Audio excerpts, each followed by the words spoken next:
TMC को लगा है एक और बड़ा झटका। टीएमसी सांसद सुष्मिता देव ने इस्तीफा दे दिया है। राज्यसभा से सुष्मिता देव ने इस्तीफा दिया। तो देखिए, राज्यसभा की सदस्यता से सुष्मिता देव ने इस्तीफा दे दिया है। सुष्मिता की बीजेपी में शामिल होने की अटकलें तेज हैं। हिमंता बिस्वा शर्मा से सुष्मिता देव ने मुलाकात की, बड़ी जानकारी देखिए सामने निकल कर आ रही है। तो हिमंता बिस्वा शर्मा से सुष्मिता देव ने मुलाकात की है। टीएमसी को एक और बड़ा झटका लगता हुआ टीएमसी सांसद सुष्मिता देव ने इस्तीफा दे दिया है। इस तरह की जानकारियां सामने निकल कर आ रही है। और हिमंता बिस्वा शर्मा से सुष्मिता देव ने मुलाकात की। तृणमूल कांग्रेस को लगातार झटके लगते हुए बिखरती हुई टीएमसी, और ऐसे में ये बड़ी जानकारी सामने आ रही है। राज्यसभा से सुष्मिता देव ने इस्तीफा दे दिया है। सुष्मिता देव ने हिमंता बिस्वा शर्मा से मुलाकात की और ये जानकारी आ रही है कि बीजेपी में शामिल हो सकती हैं सुष्मिता देव। देखिए किस तरह से सत्ता परिवर्तित होते ही टीएमसी तितर बितर होती हुई, बिखरती हुई नजर आ रही है। और ऐसे में राज्यसभा से सुष्मिता देव ने इस्तीफा दे दिया है। सुष्मिता देव ममता बनर्जी की काफी करीबी मानी जाती रही हैं और उनका ये इस्तीफा जिसको लेकर कई सारे कयास भी लगाए जा रहे हैं और ये कहा जा रहा है कि भारतीय जनता पार्टी में शामिल हो सकती हैं सुष्मिता देव। तो एक तरफ जहां राज्य इकाई बिखरती हुई टीएमसी की, तो वहीं अब केंद्रीय इकाई भी बिखरती हुई नजर आ रही है। तस्वीरें देखिए, जिस तस्वीरों का हम जिक्र भी कर रहे हैं, हिमंता बिस्वा शर्मा से मुलाकात करती हुई सुष्मिता देव की ये तस्वीरें सामने आई।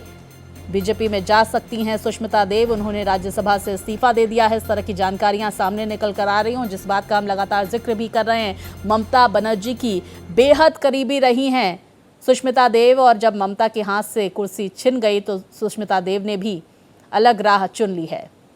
तो टीएमसी को एक और बड़ा झटका लगता हुआ प्रशांत हमारे सहयोगी हमारे साथ जुड़ गए हैं। प्रशांत, कल प्रेस कॉन्फ्रेंस में इस बात का जिक्र भी किया गया कि बहुत सारे नेता हैं, जिसमें सुष्मिता देव का नाम भी सामने निकल कर आ रहा था, वो अब अलग रुख अपनाते हुए पार्टी से रिश्ता तोड़ते हुए नजर आएंगे। और ऐसा आज हो भी रहा है। ममता बनर्जी की बेहद करीबी कहा जाता है सुष्मिता देव को, जिन्होंने अब राज्यसभा से इस्तीफा दे दिया। बाकायदा हम तस्वीरें भी देख पा रहे हैं कि हिमंता बिस्वा शर्मा से उन्होंने मुलाकात की और जल्द ही वो बीजेपी में शामिल हो सकती हैं।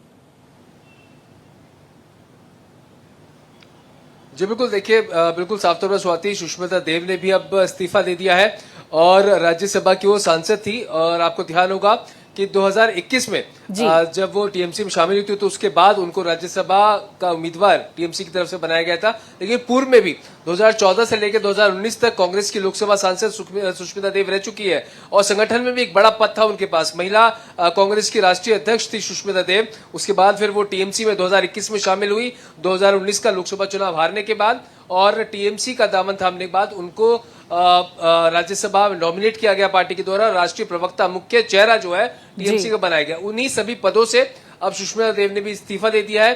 तो मान के चले एक और बड़ा झटका जो है वो यहाँ पर टीएमसी को मिलता दिख रहा है। कल सोनिया गांधी से ममता बनर्जी ने मुलाकात की थी और कल भी हमने तस्वीरें देखी थी किस तरह से लगातार परसों जो टीएमसी के सांसद हैं, जो काकुली घोष गुट बताया जा रहा है, जो विरोधी गुट बताया जा रहा है, उन्होंने भूपेंद्र यादव से मुलाकात की थी। और कल फिर उसी पर कटाक्ष करते हुए कीर्ति आजाद ने तल्ख टिप्पणी की थी और साफ तौर पर कहा था कि 2/3 बहुमत होने की बात अगर ये सांसद कर रहे हैं तो आखिरकार दिखाएं कि कहां उनके पास 2/3 बहुमत है। लेकिन आज सुबह फिर एक झटका लगता है। राज्यसभा सांसद सुष्मिता देव ने अपने पद से इस्तीफा दे दिया। तो लगातार जो है टीएमसी की जो मुश्किलें हैं स्वाति, वो बढ़ती नजर आ रही है। और मुझे तो अब ये लगने लगा है कि जिस तरह से इस्तीफों की झड़ी जो लग रही है, 2/3 बहुमत जो है वो भी जल्दी जो टीएमसी विरोधी गुट है उसके पास आने में कोई ज्यादा देर नहीं लगेगी।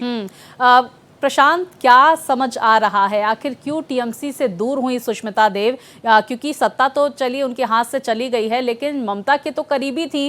किस वजह से उन्होंने ये निर्णय लिया है और क्या इस निर्णय के बाद टीएमसी के किसी प्रतिनिधि की, किसी नेता की कोई प्रतिक्रिया आई है सुष्मिता देव के इस्तीफे की बात?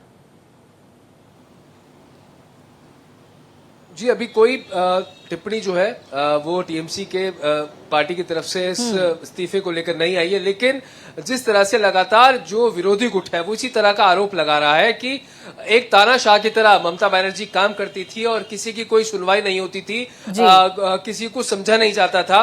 तो इसी के चलते सब लोग जो है वो एक तरह से जो गुस्से में थे, अब वो गुस्सा धीरे धीरे करके लोगों का फूटने लगा। लेकिन उसी पर आपको कल ध्यान होगा कि कीर्ति आजाद ने इस बात पर स्टेटमेंट दिया था कि अगर आपको कोई समस्या थी, कोई बात अपनी रखनी थी, तो आप ममता बनर्जी से बात कर सकते थे। तो अब इसमें दोनों ही पक्ष हैं, जहां एक पक्ष ये कह रहा है कि एक तानाशाह की तरह हमसे बिल्कुल। देखिए प्रशांत, आरोप प्रत्यारोप का दौर जारी है, आप हमारे साथ बने रहिए। एक बड़ी जानकारी आ रही है, दर्शकों तक ये बड़ी खबर पहुंचा देते हैं। दिल्ली से खबर, जहां पर राहुल से मिलने पहुंचे हैं अभिषेक बनर्जी। राहुल गांधी और अभिषेक बनर्जी की चल रही है मुलाकात। 10 जनपद पर दोनों नेताओं की मीटिंग जारी है। कल टीएमसी चेयरपर्सन ममता बनर्जी ने कांग्रेस संसदीय दल की चेयरपर्सन सोनिया गांधी से मुलाकात की थी और अब अभिषेक बनर्जी पहुंचे हुए हैं राहुल गांधी से मुलाकात करने के लिए। तो देखिए, हम प्रशांत का रुख करेंगे, लेकिन देखिए दिल्ली से ये बड़ी जानकारी आ रही है। राहुल से मिलने पहुंचे अभिषेक बनर्जी। बीते कल सोनिया गांधी से मुलाकात करने के लिए ममता बनर्जी पहुंची हुई थी और आज राहुल गांधी से मिल रहे हैं अभिषेक बनर्जी। तो जिस बात का हम जिक्र भी कर रहे थे, इंडिया ब्लॉक की जो हालिया मीटिंग हुई है टीएमसी के कहने पर हुई थी, क्योंकि टीएमसी में बड़ी फूट देखने को मिल रही है, चाहे राज्यवार हो चाहे केंद्रवार हो। और यही वजह है कि अब टीएमसी खुद को बचाने के लिए, रिवाइव करने के लिए और रणनीति बनाने के लिए तैयार है और इसी के मद्देनजर बैठकों का दौर भी देखा जा रहा है। बीते कल ममता बनर्जी ने सोनिया गांधी से मुलाकात की और सोनिया गांधी ने यह आश्वासन दिलाया कि हम आपके साथ हैं। और अब अभिषेक बनर्जी राहुल गांधी से मिलने के लिए पहुंचे हुए हैं। हमारे सहयोगी प्रशांत हमारे साथ जुड़े हुए हैं लगातार। प्रशांत, बीते कल हमने देखा कि किस तरह से ममता बनर्जी की तरफ से जब मुलाकात की गई सोनिया गांधी से, सोनिया गांधी ने भरोसा भी दिलाया कि हम आपके साथ हैं और अब अभिषेक बनर्जी राहुल गांधी से मुलाकात करने के लिए पहुंचे हुए हैं। क्या रणनीति नजर आ रही है? जी बिल्कुल, देखिए इस वक्त जो टीएमसी की हालत है स्वाति, आप समझ सकती होंगी। 28 लोकसभा में इनके सांसद थे, वहीं 13 राज्यसभा में सांसद थे, लेकिन अब जो स्थिति है वो धीरे धीरे चिटकते हुए लगातार दिन बर दिन जो नंबर है वो कम होता जा रहा है। तो ऐसे में चिंता का विषय आप समझते हैं, राज्य की राजनीति भी हाथ से गई है। 80 विधायकों पर पार्टी सिमट कर रह गई थी, राज्य सरकार की सत्ता है वो हाथ से चली गई। केंद्र में एक मजबूत विकल्प के तौर पर टीएमसी थी, 28 सांसद लोकसभा के अंदर, 13 सांसद राज्यसभा के अंदर। तो आप दुख समझ सकती हैं, अब ममता बनर्जी की जो बौखलाहट है वो साफ तौर पर दिख रही है। और आपको ध्यान होगा, जब चुनाव हारा था पश्चिम बंगाल का, उसके बाद विपक्षी एकता की, एकजुटता की बात जो है वो ममता बनर्जी के द्वारा की गई थी। और सूत्र ऐसा बताते हैं कि ममता बनर्जी के इनिशिएटिव के बाद ही इंडिया ब्लॉक की ये बैठक बुलाई गई है। उन्होंने ही राहुल गांधी से इस मीटिंग को बुलाने के लिए, इनिशिएट करने के लिए आह्वान किया था। बहरहाल अब जो तस्वीर है वो 10 जनपद जो सोनिया गांधी का आवास है उसके बाहर हम लोग मौजूद हैं और करीब 40 से 45 मिनट हो गई है जब अभिषेक बनर्जी, डेरेक ओब्रेन, सोनिया गांधी और राहुल गांधी अंदर है। लोगों के अंदर, चारों के लोगों के अंदर बीच में बात चल रही है। और कल की तस्वीर अगर देखें तो कल ममता बनर्जी ने भी मुलाकात की थी सोनिया गांधी से। करीब 50 मिनट की ये मुलाकात हुई थी और 24 घंटे के अंदर दूसरी मुलाकात थी। क्योंकि बिल्कुल, देखिए प्रशांत, लगातार बैठकों का दौर जारी है और आपने जिस बात का जिक्र किया, टीएमसी बिखर रही है और किस तरह से अब टीएमसी को समेटा जाए इसकी कवायद जोरों पर देखने को मिल रही है और कदम आगे क्या उठाने हैं इसको लेकर लगातार मंथन का दौर देखा जा रहा है। बहुत शुक्रिया आपका प्रशांत, जानकारियां दर्शकों तक पहुंचाने के लिए।